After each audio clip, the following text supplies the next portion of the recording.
how to get anything you want in life. First thing I want you to do, I want you to visualize the future life that you want. I want you to imagine yourself with at the highest possible peak that you can.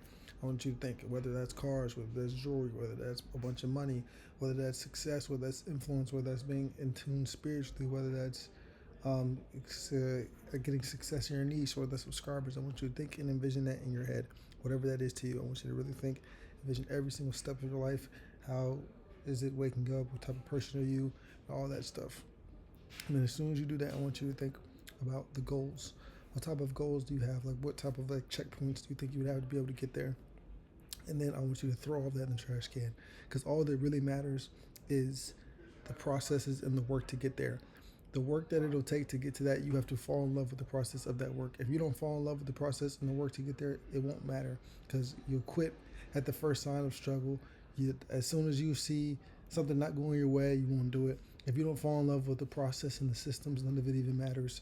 So I want you to think about professional athletes.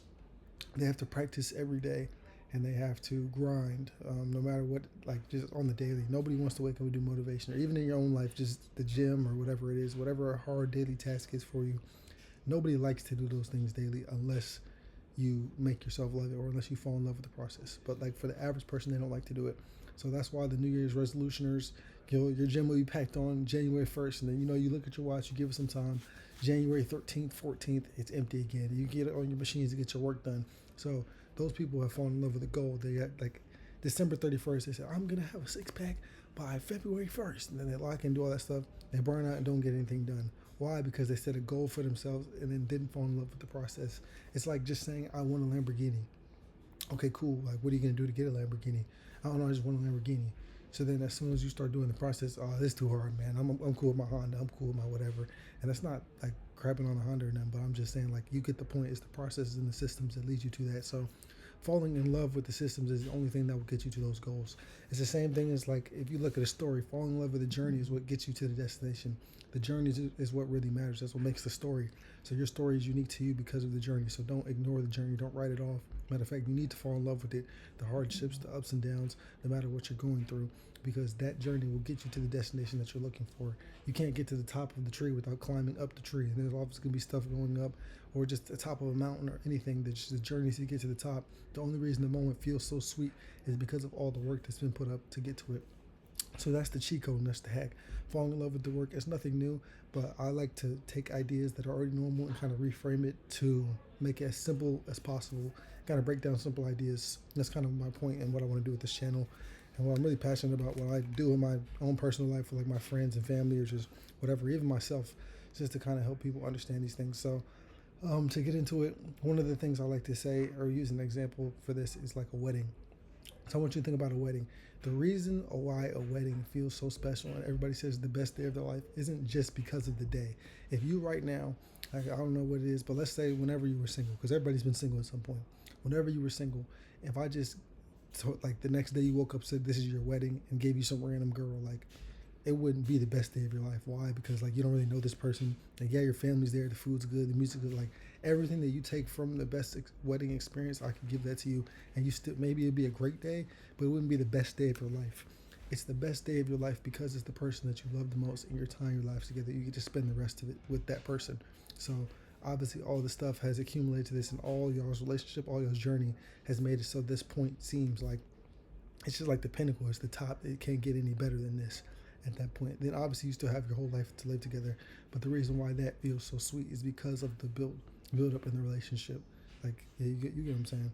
All right, so 3 actionable steps that you can act on today to make yourself be able to get to the point where you can fall in love with the work. One, find something in the process that you really truly enjoy. So let's say you like going to the gym.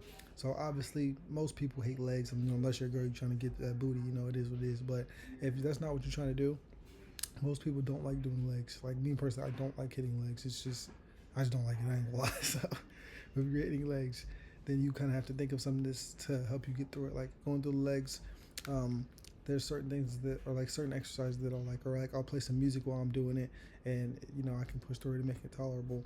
But then I go to it and I get like the rush after the workout is kind of what I'm looking for, and then the journey in the workout. Like I enjoy the grind now because it's like it just becomes part of my daily routine. Like I am a person who goes to the gym, I'm a person who lifts, I'm a person who does this, I'm a person who does that. And then when you really kind of identify yourself with that thing, then it's not like, oh, I have to go to the gym. It's just like, all right, it's time to go to the gym. Just like you wake up and brush your teeth. It's like you go to bed and get in your covers. It's like anything like that just becomes part of who you are and it's ingrained in you. And then two, once that becomes a part of who you are for so long, it just begins to grow and like mature in you as a person. So like if you're like I'll keep using the gym as an example. So then when you don't go to the gym, now that feeling kind of like it feels wrong to not go to the gym. So it becomes a part of you, and it's like, okay, I didn't go to the gym today. I feel weird versus like going to the gym feeling weird. So once you get to the point, I don't know what to call that. I think I've heard of it before, but like in my head, it's like a hump. Once you get over that hump, and it's like it's basically like a journey. That's how I think of it. So like a journey. Let's say you're trying to go 1,000 steps. Once you've walked 700 steps, like going back is it's more effort to go back than it is to keep going forward. So that's kind of how I see it. Like when you build a habit, and that's the same thing with bad habits. Like you're always reinforcing behavior. So I'll make a video about that too. But like you're always reinforcing behavior. So if I'm reinforcing good habits, then as the time goes on, the good habit goes on, then it just would only get better, obviously, for that said habit. So it's like if you continue to reinforce it and continue to grow the good habit, then it'll be good for you. And third, instead of thinking about the goal, like think about your like actually I'll use that relationship like you have a relationship with the work, because you think of any type of relationship, and I'm going to use the same words a lot, but you get what I'm saying. Like if you have a relationship with the work, then obviously you have to put work into the relationship. Now I hope that makes sense, but basically what I'm saying is the effort that you put into that relationship is what you'll get out of it. So let's say I don't go to the I'm keep using the gym. Let's say I don't go to the gym. Obviously I won't have a great relationship with the gym. We don't really know each other. Versus if I go to the gym all the time, even if I have some bad days, I wake up Monday, I don't want to go, but Tuesday I show up and I bounce back. Versus Wednesday, I don't really want to do it, but I do it anyway. Thursday, I'm super excited and motivated. It's always gonna be ups and downs in any relationship. But like I said with that, if you really truly focus on the relationship, then when you get to the goal, the wedding day, the gym, whatever, and that wedding day you can replace that with a six pack. That six pack you can replace with $1,000,000. That $1,000,000 you can replace with your dream job. You can replace with your dream destination. Whatever it is, that peak thing is what will become if you fall in love with the journey and fall in love with the process. So that's why it's so important. That's why you hear it all the time. Because falling in love with the journey and falling in love with the process will truly take you to another level that you wouldn't get if you didn't do that. Like same thing with this YouTube stuff. Like obviously 100,000 subscribers, 1,000,000 subscribers would be great. That would be a cool goal. But I'm more so falling in love with the process, falling in love with understanding like in my beginning videos, like I would cut a lot. Now I don't cut as much. I can talk more. Like my thoughts, I used to had to have it more scripted out. Now I just speak from the heart and I understand what is going. Nothing's scripted, so it's more raw and real. So understand that and fall in love with the process. So now if I'm talking to somebody, like because of this experience, it helps with that, and I get to grow on here as well. So understanding those things. So when that comes, it's like obviously it's great and it's reinforcing, but like I already have a relationship with the work, so I'm going to do the work regardless, if that makes sense. But I think those are the ways to get to the top. But leave a comment down below if you let me know whenever you see this, and I'm gonna catch you on the next one. Peace.